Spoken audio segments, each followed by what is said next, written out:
Selamat pagi, salam sejahtera bagi kita semua. Perkenalkan, nama saya Octavianus Suramana Ginting dari kelas PJKRE 2018 Fakultas Ilmu Keolahragaan Universitas Negeri Medan. Di sini saya akan membuat video untuk memenuhi tugas mata kuliah metodologi penelitian, di mana tugas metodologi penelitian tersebut adalah mendesain PTK dan tugas mendesain penelitian pengembangan. Baik, mari kita simak apa-apa saja desain PTK dan desain pengembangan penelitian. Di sini saya akan paparkan melalui video dan ada juga nanti berbentuk PowerPoint saya tunjukkan. Mari kita simak. Baik, terlebih dahulu saya akan menjelaskan bab yang pertama, desain penelitian tindak kelas ataupun PTK. Penelitian tindak kelas atau PTK dilakukan oleh suatu kelompok atau gugus yang beranggotakan beberapa guru, satu guru ataupun senior, pembimbing atau instruktur, dan bisa jadi kepala sekolah sebagai ketua tim. Jumlah anggota gugus antara 3 sampai 13 orang. Jumlah anggota gugus dapat lebih kecil agar setiap anggota mempunyai peran dan tanggung jawab yang lebih besar. Dalam melaksanakan PTK, gugus ini mirip dengan musyawarah guru mata pelajaran MGMP, sehingga PTK sering dianggap sebagai relativitas kegiatan MGMP karena masalah yang dibahas jauh terlebih fokus dan mengarah kepada pengembangan kompetensi profesional guru. Penelitian tindakan kelas sangat disukai oleh beberapa peneliti. Beberapa peneliti tersebut diantaranya dosen, guru, ataupun ahli. Belum diketahui alasannya mengapa jenis penelitian ini sangat banyak melakukannya. Pernyataan tersebut dapat pada hasil penelitian yang dilakukan oleh guru dan dosen mahasiswa yang ada di perpustakaan. Untuk lebih jelasnya, PTK memang lebih relevan dilakukan oleh guru atau dosen, karena pada intinya PTK adalah jenis penelitian untuk mengetahui proses pembelajaran dan memecahkan masalah pembelajaran di kelas yang urgen ataupun genting. Tujuan yang lebih utama dari penelitian tindakan kelas adalah pemberdayaan orang-orang yang terlibat dalam penelitian tersebut. Kalau penelitian itu di kelas, anggota peneliti yang terlibat adalah guru-guru dan siswa di kelasnya. Jadi di sini saya menjelaskan perbedaan PTK dan non-PTK. Di penelitian formal dilakukan oleh orang luar. Di penelitian formal itu dilakukan oleh orang luar, sampel harus representatif, mengutamakan fasilitasi internal dan eksternal, menuntut penggunaan analisis statistik yang sangat rumit, lalu mempersyaratkan hipotesis, mengembangkan teori, tidak memperbaiki praktik pembelajaran secara langsung. Hasil penelitian merupakan produk ilmu, berlangsung linear atau bergerak maju, tindak kolaboratif, dan individu sendiri. Pada penelitian tindak kelas PTK atau PTK yang tadi adalah non-PTK. Jadi ini saya jelaskan penelitian tindak kelas atau PTK. Dilakukan oleh guru atau dosen. Kepresentatifan sampel tidak menjadi persyaratan yang penting. Lebih mengutamakan fasilitas internal. Tidak menuntut penggunaan analisis statistik yang rumit. Tidak selalu menggunakan hipotesis. Memperbaiki praktik pembelajaran secara langsung. Hasil penelitian merupakan peningkatan mutu pembelajaran. Berlangsung siklis, kolaboratif, dan kooperatif. Baik, selanjutnya saya akan menjelaskan desain penelitian tindakan kelas. Apa itu desainnya, bagaimana? Jadi dari saya itu menggunakan desain seperti ini. Bisa kita lihat pada gambar tersebut. Baik, ini desain penelitian tindak kelasnya, di mana dari diagramnya, dari polanya, dimulai dari perencanaan. Tindak penelitian dari perencanaan yang dilakukan.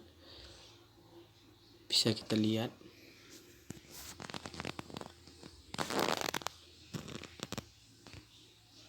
Dari perencanaan hingga ke tindakan. Lalu kita akan melakukan sebuah pengamatan. Lalu refleksi dan perencanaan. Baik, lalu kita akan jelaskan seperti apa dia. Perencanaan itu merancang penelitian tindakan yang akan dilakukan, seperti itu. Kalau pelaksanaannya di kelas berarti rencana atau perencanaan tersebut disesuaikan dengan objek atau masalah tingkatannya. Lalu tindakan, melakukan intervensi dengan rencana yang telah disusun. Tindakan dilaksanakan dengan hati-hati, teliti agar tercapai menjadi peningkatan yang terbaik. Lalu ketiga, pengamatan. Mengamati dampak tindakan yang dilakukan. Apakah rencana dan tindakan berhasil atau tidak? Artinya apakah ketika proses ada peningkatan atau sama sekali tidak? Ataupun meningkatkan motivasi, semangat, peran dan hasilnya, seperti itu. Yang keempat itu refleksi. Refleksi membuka dan membahas kembali terhadap apa yang telah dilakukan. Refleksi di sini untuk mengetahui kekurangan, kelemahan dan ketidakberhasilan tindakan yang telah dilakukan. Kemudian menyusun rekomendasi dan saran-saran untuk langkah selanjutnya ataupun melangkah pada siklus berikutnya jika belum tuntas. Baik, di sini berdasarkan refleksi yang dilakukan tim perinci, kemudian dirancanglah penelitian berikutnya dengan membuat skenario tindakan yang merupakan perbaikan ataupun revisi yang telah dilaksanakan di siklus pertama, di mana siklusnya tersebut bisa kita lihat plan, reflection, lalu receive dan action atau observation. Lalu dari action observation yang warna kuning ke refleksi atau reflection, lalu ke revisi atau revisi, dan begitu seterusnya. Pada refleksi yang dilakukan seperti tim peneliti, dirancanglah peneliti berikutnya dengan membuat skenario tindakan baru yang merupakan perbaikan atau revisi yang telah dilakukan pada siklus pertama tadi. Kemudian pada teknik penyusunan kajian teori. Yang pertama yaitu kajian teori yang dijadikan referensi harus terkait dengan unsur topik judul penelitian. Yang kedua itu seperti acuan teori dipilih yang baru, yaitu harus yang aktual atau yang benar. Yang ketiga adalah pengutipan sumber atau penyaringan sumber harus jelas dan memiliki identitas. Yang keempat, kajian teori menyertakan pendapat dan argumen yang cukup jelas dan tidak bertele-tele. Oke, saya akan melanjutkan ke bab 2, di mana penelitian pengembangan. Metode penelitian pengembangan ataupun search and development adalah metode penelitian yang digunakan untuk menghasilkan produk tertentu dan menguji keefektifan. Pengembangan di bidang pendidikan merupakan suatu jenis penelitian yang bertujuan menghasilkan produk-produk untuk pembelajaran yang diawali dengan analisis kebutuhan, pengembangan produk, evaluasi produk, revisi dan penyebaran produk diseminasi. Baik, kita masuk ke langkah-langkah penelitian dan pengembangan. Menurut Sugivono, menyebutkan langkah-langkah penelitian dan pengembangan seperti ditunjukkan pada gambar 1 berikut. Bisa kita lihat dari langkah pengembangannya, mulai dari potensi dan masalah, lalu kita mengumpulkan data, dan lanjut ke mendesain produk, lalu validasi desain, lalu kita merevisi desain, lalu uji coba produk, lalu revisi produk, lalu uji coba pemakaian, lalu ke potensi dan masalah, lalu yang terakhir produksi massal. Baik, dimana tadi itu langkah-langkah desain penelitian pengembangan, dimana yang pertama itu potensi dan masalah. Peneliti atau penelitian dapat berangkat dari adanya potensi masalah. Potensi adalah segala sesuatu yang apabila didaya gunakan untuk menghasilkan nilai tambah. Sebagai contoh, sekolah atau madrasah yang memiliki sejumlah komputer dan atau alat multimedia.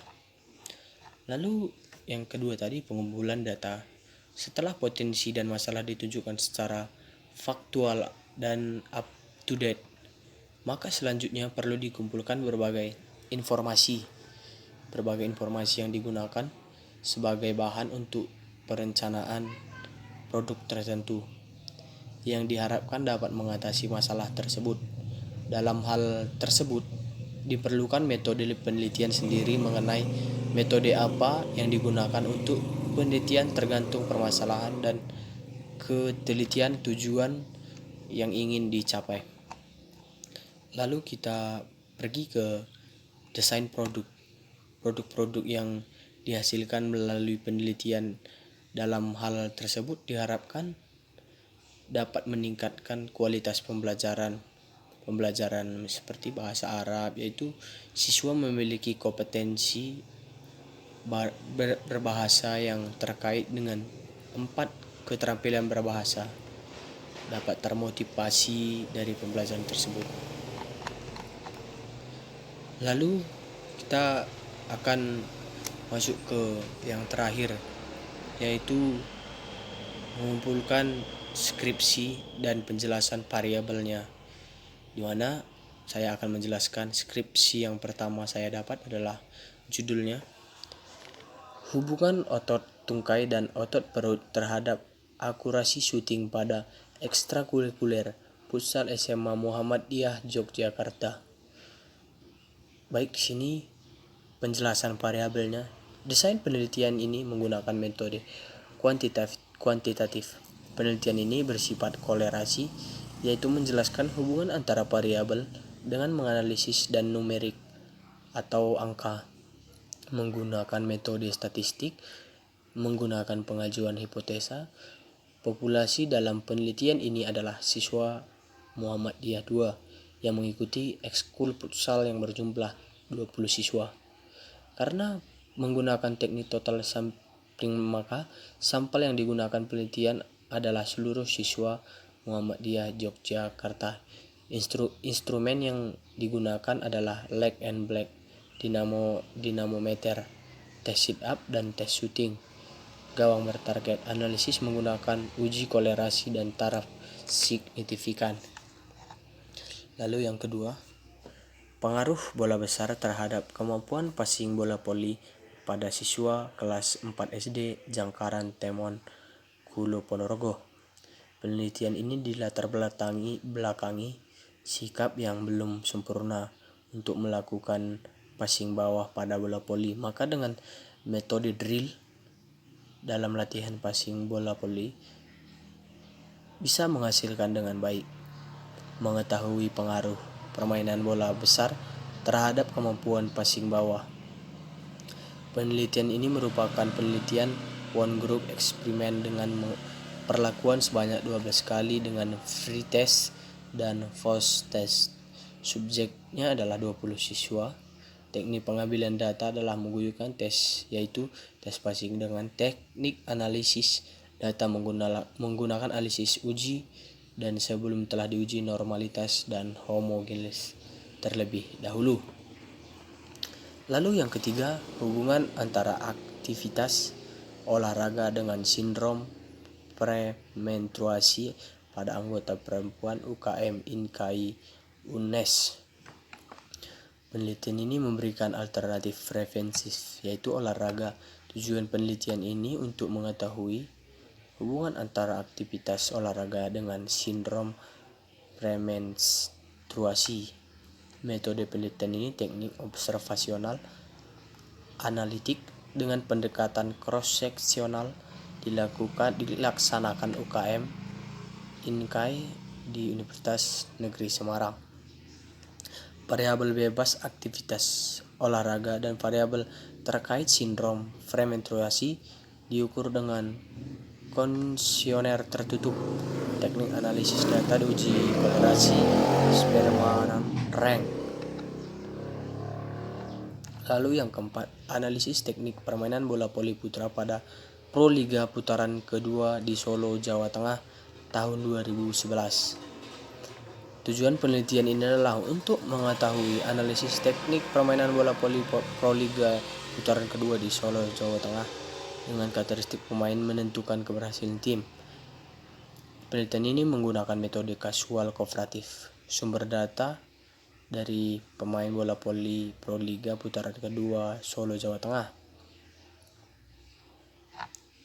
Teknik analisis data yang digunakan adalah presentasi yang dilakukan untuk melakukan macam-macam teknik permainan bola voli. Berdasarkan hasil tersebut, presentasi atau analisis teknik cukup baik. Yang terakhir adalah penerapan alat bantu pembelajaran untuk meningkatkan hasil belajar passing bawah sepak bola siswa kelas 5 SD 2 Johonut, Kecamatan Parangito, Kabupaten Wonogiri tahun pelajaran 2011-2012.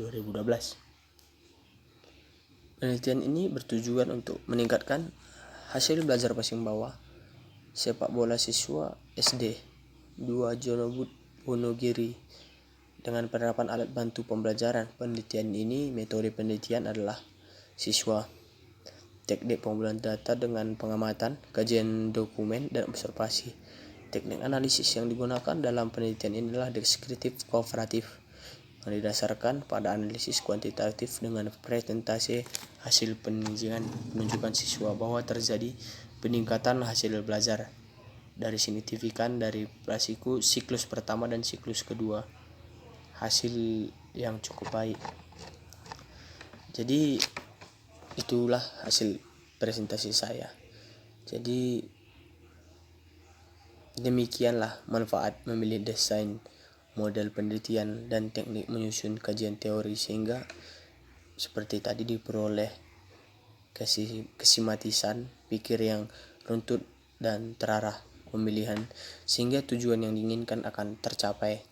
Selain itu, langkah berikutnya akan diperoleh keruntuhan berpikir, menentukan desain model penelitian dan mengembangkan kajian teori dengan runtut menyenangkan. Jadi demikianlah hasil presentasi saya. Jika ada kata yang kurang tepat saya ucapkan, mohon dimaafkan. Sekian dan terima kasih. Selamat pagi.